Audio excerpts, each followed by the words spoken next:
अस्सलाम वालेकुम दोस्तों, अज भी रमज़ान ते दोस्तन जे गॾु मुखातिब थिया आहियूं। ख़्यालात है लतीफ़ सरकार जो त कीअं बबूलियं करा कंहिं कामण किया है, अखिन मथे अखिया पिड़ में पेर गठाए, वग की विसरिया है ॿधो घाणे वहीं।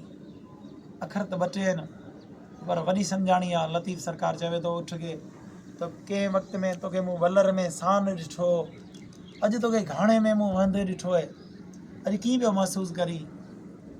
हाणे जेकॾहिं उठ के छॾे माण्हू इंसान ते अचे त कंहिं वक़्त में माण्हू पंहिंजे पाण खे चङो मुड़ुसु सतर आॼनि जो सम्झंदो आहे, पर कॾहिं यार कफ़न में मुठिया ॿधिया पिया हूंदा आहिनि, अखियुनि मथे क्या पिड़ में पेर गठाए। सो लास्ट कफ़न में ॿधो रखियो त उहे ख़्यालात लतीफ़ सरकार चवे थो। पर उठ शाह साहब के जवाब में पंहिंजा ख़्यालात ज़ाहिर कया आहिनि। उठ चवे थो त हुस वॾेरो वग जो मिड़नी में मदार, चिनम ते चाह मां मोड़ियो मंझर टार, पर लिखे जी लॻार हाणे ॿधम अखिया। सो यार अॼु लिखियो हो तॾहिं इहे अॼु मुंहिंजा अखिया ॿधा पिया आहिनि। इहे ख़्यालात लतीफ़ सरकार जा हुआ। हिकिड़ो बैत आहे उस्ताद ख़ैर मोहम्मद जो इश्क ते त इश्क ख़बरूं उन खां पुछ, अखियूं जिन जूं वड़ियूं हूंदियूं, गमन में आ गुज़र जंहिंजो ऐं गुज़ारियूं जिन घड़ियूं हूंदियूं। वाह वाह वाह वाह जी। आशिक़ खां पुछा कई माण्हुनि त तोते महबूब जे वञण खां पोइ केतिरे क़दुरु ॾुखियूं घणियूं आयूं। आशिक़ ॿुधाए थो त उथे वेठे अथनि आज़ी, मन न विसरे तन माज़ी, रोवण दे से रहन राज़ी ऐं रुञनि में ॼण रड़ियूं हूंदियूं। इश्क ख़बरूं उन खां पुछ, अखियूं जिन जूं वड़ियूं हूंदियूं, वाह वाह वाह। गमन में आ गुज़र जंहिंजो ऐं गुज़ारियूं जिन घड़ियूं हूंदियूं। भला केतिरे क़दुरु ॾुखियूं घड़ियूं आयूं।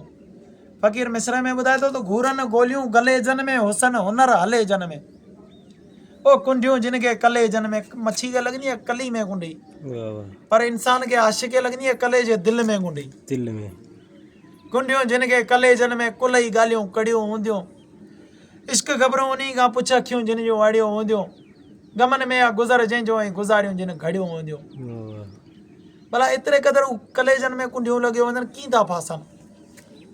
फ़क़ीर मिस्र में ॿुधाए थो त निशानूं थिया निगाहुनि में से पीरी ताईं पुछाउनि में, फाथा जेके फुठनि जे फाउनि में।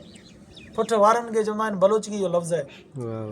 फाथा जेके फुठनि जे फाउनि में, छुटण जा छड़ियूं हूंदियूं। इश्क ख़बरूं उन खां पुछ, अखियूं जिन जूं वड़ियूं हूंदियूं, गमन में आ गुज़र जंहिंजो ऐं गुज़ारियूं जिन घड़ियूं हूंदियूं।